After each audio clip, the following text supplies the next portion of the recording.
Hey guys, so for today's video I thought I'd show you how I edit my Instagram photos. I've seen that this is fairly a popular video on YouTube, so I thought I'd join in on the bandwagon and show you guys how I edit my Instagram photos. I don't really have a theme of any sort. I fluctuate between different filters and I just take photos of whatever, so my Instagram isn't that amazing. And if you'd like to follow me on Instagram, then you can follow me at official Hope Barker. I don't know why it's official Hope Barker, but it just sounds kind of cool and official. So yeah, if you'd like to see how I edit my Instagram photos, then carry on watching. So I thought I'd show you first my actual Instagram and what it looks like. So my Instagram, like I said, is literally nothing special. It's just some random photos of rubbish. Look, there's one of my cat as usual. There's one of my guitar. Basically all I post. One of me, you know, casual selfie here and there. But yeah, if you'd like to follow me on Instagram, then please do.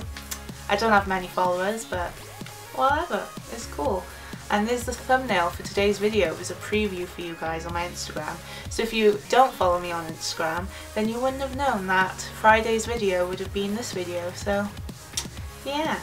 So I thought I'd show you the apps I use to edit my Instagram photos. I don't use them all, but I have a fair few that, you know, I kind of use sometimes. So I have my photography folder, and it's on the front page because it's the most important folder out of all folders on my phone. And in the folder I have the camera and photos icons apps that come with the iPhone: VSCO Cam, Afterlight, Camera 360, 8mm camera, cinematic, photo grid, layout, and perfect 365. So the main ones I use is VSCO Cam and then Afterlight, and I'll occasionally use perfect 365. I don't use it a lot because I don't see the point in it, but sometimes I use it, so yeah. So the one I use most is VSCO Cam. So when you go onto VSCO Cam on my app, I have all the photos that I've edited on this so far, but when you see the little three lines at the bottom, you can click on that and then you can make your own account.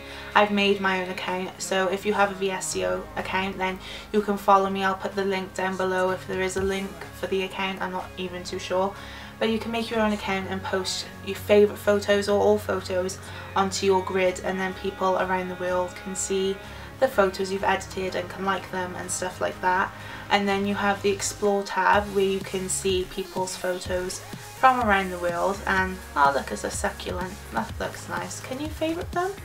I'm not even sure if you can favourite them, but you can see some really nice photos on there because some people are really good at photography and it makes me cry because I'm not that great. But yeah, that's the Explore section. And then you've got the library, which we were just first on, and if you scroll down and press the plus sign, you can add a photo. So I'm just going to use this photo for example, and then it goes into your library, and then you can click on it again and then you can edit it. So you press the little paint brushes and then you have all of your filters. Then you can buy filters from the shop and they do cost a little bit of money, but they're really not that expensive, and I think that they are really worth buying. And sometimes you can even get free filters because they'll do free packs sometimes if you're lucky. So these are all the filters that I have, and I probably only use 2 out of all of the filters I have. I really don't use many, and what I mainly do on VSCO Cam is brighten the contrast and exposure and stuff. So if you just press the little toolbar next to the paintbrush, it'll take you to that, and you can just put up the exposure, put up the contrast. I like doing this sometimes if I'm a bit washed out or anything. And you can sharpen it. I like to do this quite a lot sometimes. And then what I really like to do is just warm up the temperature a bit, and then also do the skin tone. So I just look a little bit more tanned because I am really pale.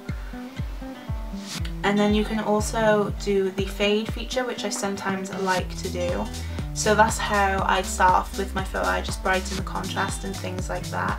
And then I go back to the filters, and my 2 favourite filters I like using are HB2, which I think looks really nice on certain photos, and then I also really like C1, and sometimes this can be a little too bright, as you can tell from the photo. It really depends on what photo you're taking, but I do usually go between C1 and HV2. So I think for this photo I'm gonna go with HV2. And then after you finish editing your photo, you can then press the tick and then save it to the camera roll or upload it to Instagram. But I like to then go on to Afterlight and then do a little bit more editing. So then when you go on to Afterlight, if you press the little landscape icon, then you can select what photo you want to edit, and I'm going to select the one that we've just edited. And then what I like to do is usually use the dusty features, so it makes your picture look like it's covered in dust. I don't know why I like it so much, but I really like the 6 dust and the 05 dust. I just think they're really nice and quite subtle. So I'm going to go with 06. And then what I also like to do is sometimes put a light leak. I know this is quite, you know, cliche and Tumblr and I don't even know what they call it, but yeah, a lot of people like to do that, and so do I. And what's really cool about these light leaks is that if you see the little icons above the bar at the top, you can change where you want to put the light leak, so you can have it on the left or the right, and then you can also change the colour of it if you like. There are many different colours you can choose from, as you can see. Oh, I've never seen that one before. That looks nice. But I'm just going to go with the one that it comes with. And I'm going to press the tick, and you can also get loads of different frames and things like that if you have that theme where you have everything in a frame and the photo's really small and stuff like that. But I just like to go with, you know, the casual square, not very interesting. Like I said, my Instagram really isn't that great, but what are you gonna do? If you don't want to have one of these frames, there's something really cool that I usually sometimes use on there, and they are the Polaroid type of films, and you do have to pay for these, but I think I only paid something like 79p for them, which really isn't a lot of money to pay for.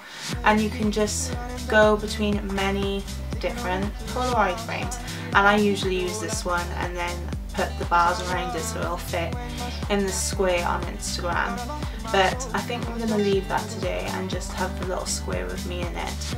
Afterlight also do many different filters, and I used to use them a lot before I knew about VSCO Cam, and I still do use them sometimes, but I personally prefer the VSCO Cam filters.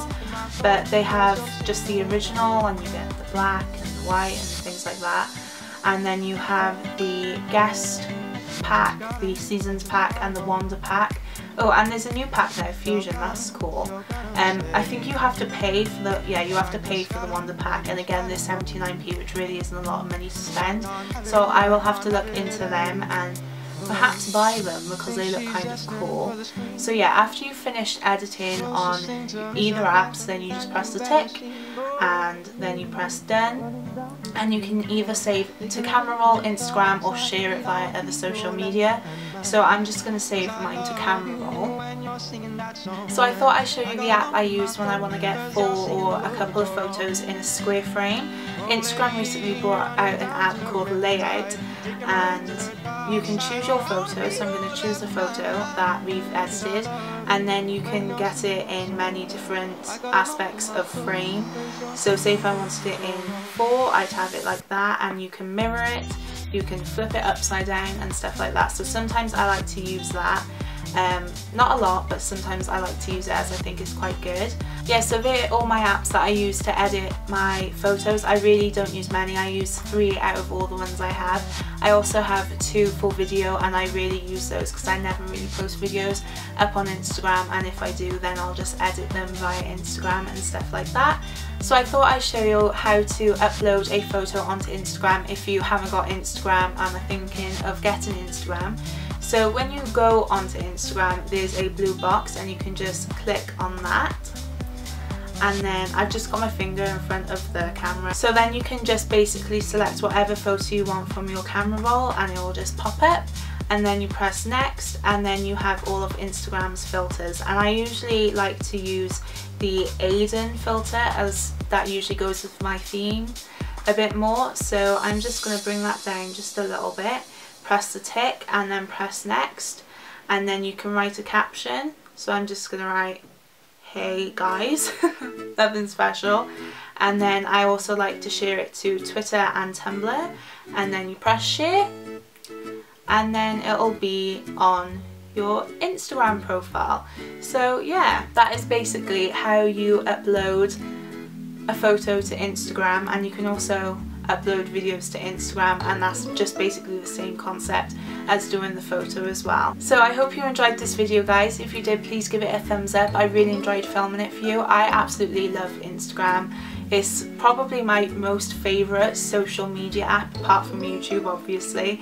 I just think it's really cool because I get to show and share different photos with you guys, which I think is really fun. So again, if you're not following me on Instagram, my Instagram username is officialhopebarker, and please follow me on there because you can keep up to date with new things that are happening in my life. So yeah, I will see you in my next video, and I hope you have a lovely day. Bye!